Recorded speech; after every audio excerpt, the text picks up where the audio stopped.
Баршаңызға сәлем, сіздермен Ақнұр.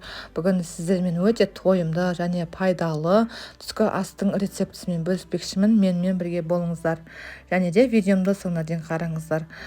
Бұл түскі асым өте оңай және тез дайын болатын түскі ас. Ол үшін бізге бауыр, күріш, пияз керек болады.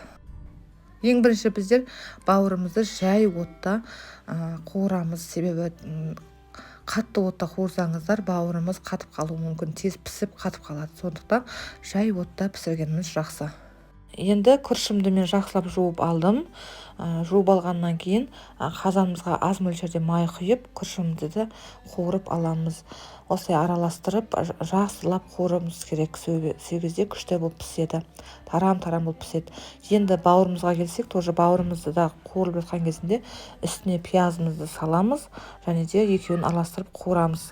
Үстіне татымына қарай бұрышымызды, тұзымызды салып, жақсылап қуырамыз.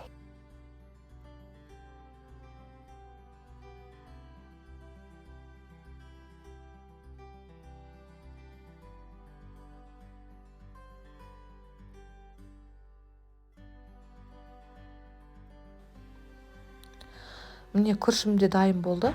Енді осыған жаңа 1 миллиграмм асатындай етіп су құямыз үстіне. Көп құймаңыздар.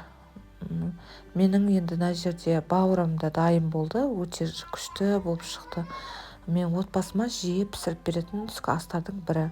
Өте пайдалы. Күрішім де дайын болды. Күрішіміз де бауырымыз да дайын болды.